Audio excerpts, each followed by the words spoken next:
आज के एपिसोड में हम बात करेंगे साइंस और सस्टेनेबिलिटी से जुड़े कुछ ऐसे आविष्कारों की जिसने मानव के जीवन में नए सुधार किए हैं। पहला आविष्कार जिसने हाई रेजोल्यूशन ब्रेन मैपिंग की मदद से मनुष्य के मस्तिष्क की जटिल संरचना को समझने की राह में पहला कदम बढ़ाया है, तो वहीं दूसरी ओर वीगन लेदर जो सस्टेनेबिलिटी और इको फ्रेंडली के साथ लेदर इंडस्ट्री में नई क्रांति है। अब इंडस्ट्री की बात हो रही है तो हम औद्योगिक क्रांति में महत्वपूर्ण क्रेन की भी बात कर लेते हैं।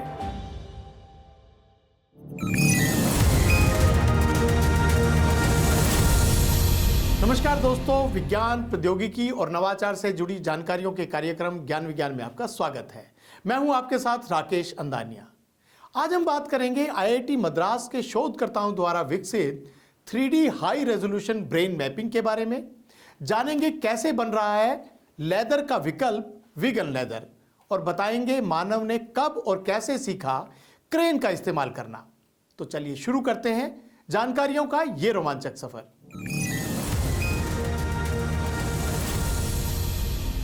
आईआईटी मद्रास ने पहली बार स्वदेशी 3D हाई रेजोल्यूशन तकनीक द्वारा सेलुलर स्तर की ब्रेन मैपिंग की है। इसके द्वारा अब भ्रूण स्तर पर ही मानव मस्तिष्क के विकास से जुड़ी समस्याओं का पता लगाया जा सकेगा। इस सफलता ने ऑटिज्म जैसी बीमारियों के जल्द इलाज की उम्मीद जगा दी है। क्या है ये तकनीक और कैसे न्यूरो साइंस के क्षेत्र में बदलाव ला सकती है, जानने के लिए देखते हैं ज्ञान विज्ञान की ये रिपोर्ट।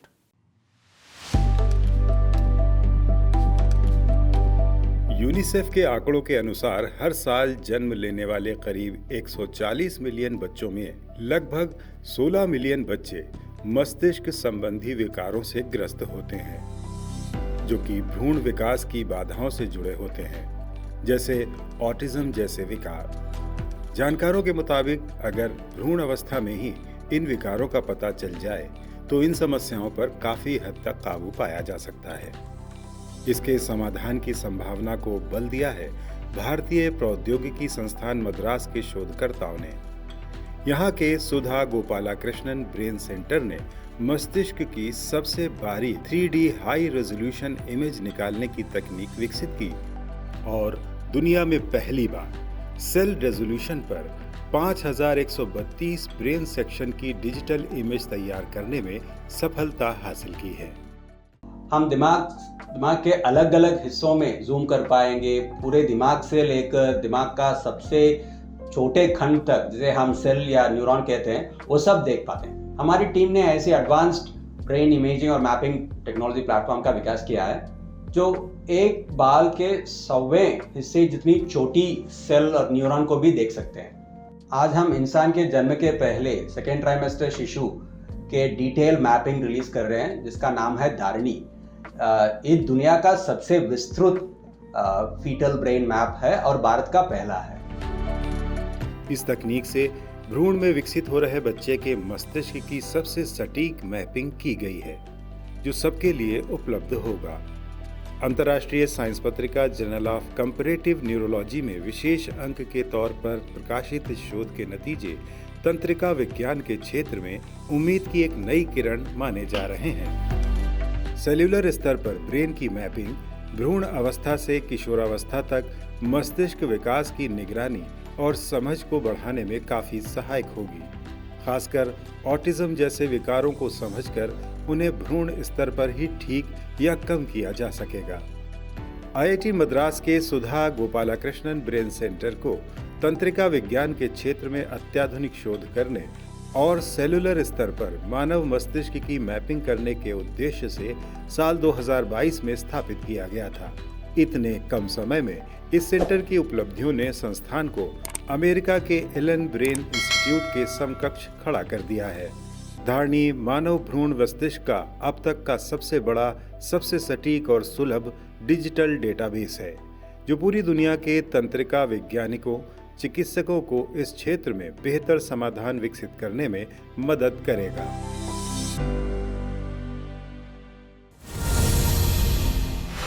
कृषि उत्पाद अवशेषों से बनने वाले प्रोडक्ट आजकल खूब पसंद किए जा रहे हैं, चाहे वो घरों की सजावट का सामान हो या फिर वीगन लेदर से बनने वाले प्रोडक्ट। इसी कड़ी में तिरुवनंतपुरम स्थित CSIR के संस्थान निस्ट ने भी वीगन लेदर की खास तकनीक विकसित की है।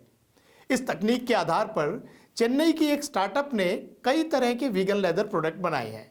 चलिए जानते हैं क्या खास है इस तकनीक और उससे बनने वाले प्रोडक्ट्स में। भारत एक कृषि प्रधान देश है जहां लगभग 60% लोग कृषि और संबंधित गतिविधियों से जुड़े हुए हैं, जिससे बड़ी मात्रा में उत्पाद या कृषि अपशिष्ट उपलब्ध होते हैं। इसका उपयोग कृषि और अन्य क्षेत्रों में किया जाता है, मगर वैज्ञानिकों ने अब इस अपशिष्टों को स्टाइल और फैशन के लिए भी इस्तेमाल योग्य बना दिया है।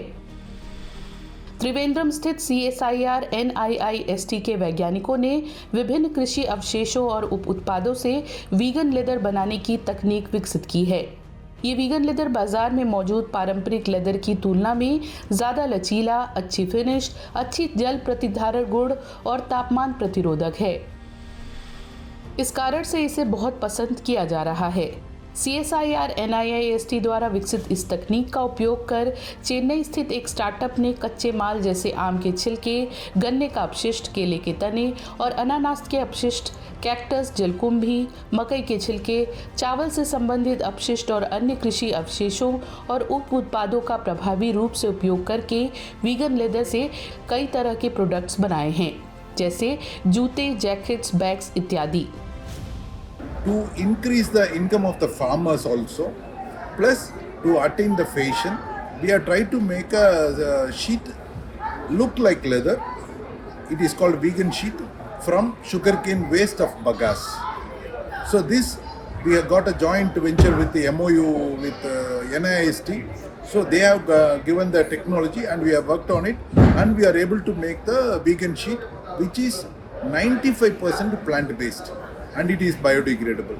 Now I am able to, our company has been able to prove we can make all the products from bags, belts, shoes, sandals, also woven material. Vegan leather के इस ट्रेंड को और आगे बढ़ाने के लिए इस वर्ष आयोजित भारत अंतर्राष्ट्रीय विज्ञान महोत्सव यानी कि IISF 2024 के उद्घाटन समारोह में अतिथियों को वीगन लेदर से बनी जैकेट्स भेंट स्वरूप प्रदान की गई। अब वो दिन दूर नहीं जब वीगन लेदर से बने उत्पाद पारंपरिक चमड़े के उत्पादों की जगह लेने में सक्षम होंगे। ये तो थी विज्ञान जगत की कुछ उपलब्धियां। अब हम आपको थोड़ा इतिहास में लेकर चलते हैं और बात करते हैं एक उपकरण की जिसने मानव कार्यों को आसान किया। वो थी क्रेन, जिसने मानव सभ्यता के इतिहास से लेकर उसके वर्तमान तक महत्वपूर्ण भूमिका निभाई है। चलिए आज के आविष्कार जिन्होंने दुनिया बदल दी सेगमेंट में जानते हैं क्रेन की कहानी। मानव समय के साथ अपनी जरूरतों के अनुरूप समाधानों को विकसित करता चला गया, जिन्हें आज हम आविष्कार कहते हैं। दिनचर्या या जीवन जीने के तरीके में उसके सामने जो समस्या आई, उसने उसका हल तलाश लिया। ऐसी ही एक समस्या थी उसकी क्षमता से ज्यादा भारी चीजों का इस्तेमाल, उन्हें लाना ले जाना, एक जगह से दूसरी जगह स्थानांतरित करना, जैसे भवन या बड़े निर्माण के लिए भारी पत्थर, भारी पेड़ वगैरह वगैरह। उसने ज्यादा मैन पावर लगाई होगी, जो मुश्किल के साथ साथ थकाऊ और कई बार जानलेवा भी साबित होती होगी। उसने पहिए का आविष्कार किया, जिससे स्थितियां थोड़ी आसान हुई होंगी, लेकिन अभी भी समस्या तो थी। यहां से उसके दिमाग में आया कि कोई ऐसी चीज हो जो कम श्रम में भारी वस्तुओं को एक जगह से दूसरी जगह या निचले स्थान से ऊंचे स्थान तक पहुंचा सके।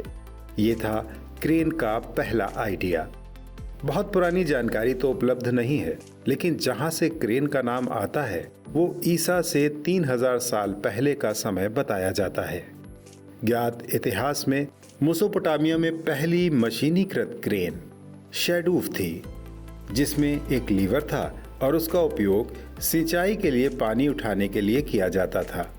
शैडूफ का चलन बाद में लगभग 200 ईसा पूर्व प्राचीन मिस्र में भी दिखाई देता है।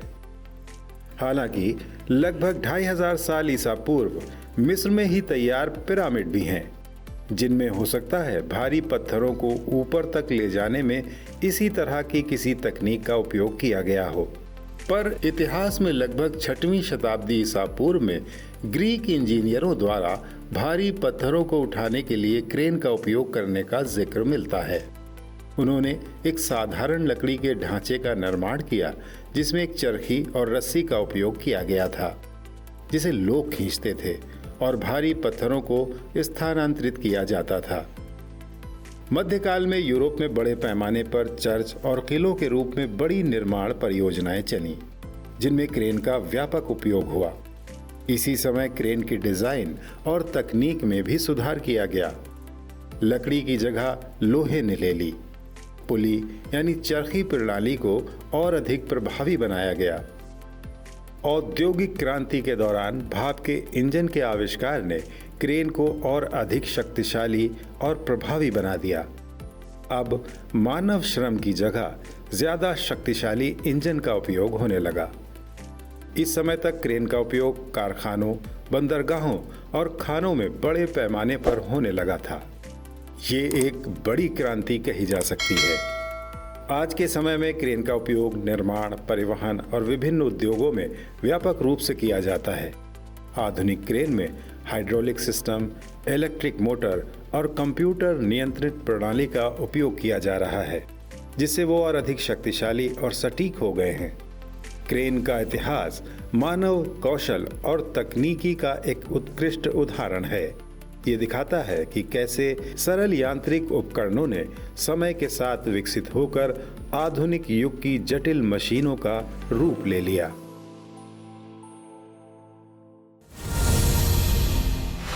और अब नजर डालते हैं विज्ञान जगत की ताजा सुर्खियों पर साइंस एक्सप्रेस सेगमेंट में।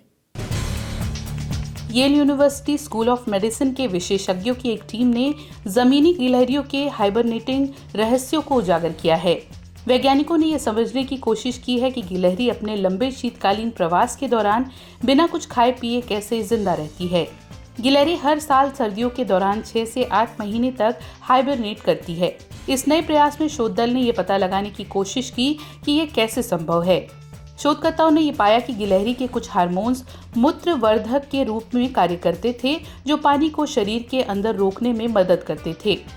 शोधकर्ताओं ने मस्तिष्क में प्रोटीन अभिव्यक्ति, तंत्रिका गतिविधि और प्यास को ट्रिगर करने वाले हार्मोन के लिए न्यूरॉन्स की प्रतिक्रिया को भी देखा।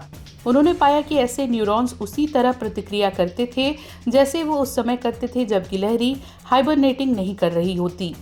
गिलहरी पर किए गए शोध से मनुष्यों को लंबे अंतरिक्ष मिशनों पर भेजने या लंबी सर्जरी से बेहतर तरीके से बचने के प्रयासों में मदद मिल सकती है। इस शोध के निष्कर्ष साइंस जर्नल में प्रकाशित किए गए हैं। हाल ही में ट्रुलेन यूनिवर्सिटी के शोधकर्ताओं द्वारा एक नए अध्ययन में पाया गया कि मधुमक्खियों द्वारा बनाया गया शहद आसपास के प्रदूषण की झलक भी दे सकता है। पर्यावरण प्रदूषण जर्नल में प्रकाशित इस अध्ययन में अमेरिका के 48 राज्यों से लिए गए 260 शहद के नमूनों में 6 जहरीली धातुएं आर्सेनिक, शीशा, कैडमियम, निकल, क्रोमियम और कोबाल्ट के अंश पाए गए। हालांकि किसी भी शहद में जहरीली धातुओं का असुरक्षित स्तर नहीं दिखा। शोधकर्ताओं ने जहरीली धातु वितरण में क्षेत्रीय अंतर पाया, जैसे कि ओरेगन, इडाहो, वाशिंगटन और नेवादा के राज्यों से शहद में सबसे अधिक आर्सेनिक स्तर पाए गए। दक्षिण पूर्व में लुइसियाना और मिसिसिपी में कोबाल्ट के उच्चतम स्तर पाए गए। कुल मिलाकर अध्ययन में शहद की संभावित दोहरी भूमिका पर प्रकाश डाला गया है, जो खाद्य स्रोत और साथ साथ पर्यावरण प्रदूषण की निगरानी के लिए एक टूल हैं। भारत के पहले अंतरिक्ष आधारित सौर वेधशाला आदित्य L1 मिशन का उपयोग करने वाले भारतीय शोधकर्ताओं ने कोरोनल मास इंजेक्शन यानी कि CME के बारे में महत्वपूर्ण खोज की है। अंतरिक्ष यान पर दृश्यमान उत्सर्जन रेखा कोरोनाग्राफ VELC का उपयोग करते हुए शोधकर्ताओं ने 16 जुलाई 2024 को एक शक्तिशाली सोलर फ्लेयर को देखा।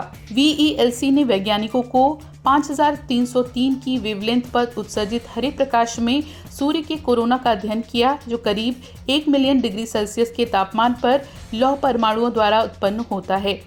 CME के दौरान सूर्य के कोरोना ने कोरोनल डिमिंग का प्रदर्शन किया, एक ऐसी घटना जिसमें सौर चमक लगभग 50% कम हो गई।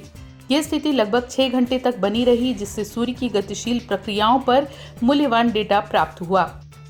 द एस्ट्रोफिजिकल जर्नल लेटर्स में प्रकाशित निष्कर्ष सूर्य के कोरोना और अंतरिक्ष मौसम पर इसके प्रभाव के बारे में महत्वपूर्ण विवरण प्रकट करते हैं।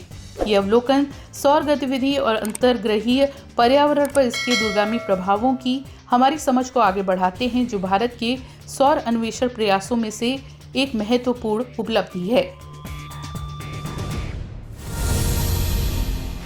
आज के कार्यक्रम में इतना ही। उम्मीद है आपको हमारा ये प्रयास पसंद आया होगा।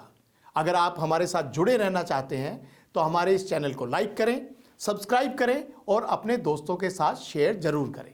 हम अगले हफ्ते फिर हाजिर होंगे ऐसी ही कुछ नई पुरानी रोमांचक जानकारियों के साथ। तब तक के लिए बने रहिए हमारे साथ वैज्ञानिक सोच के साथ। नमस्कार।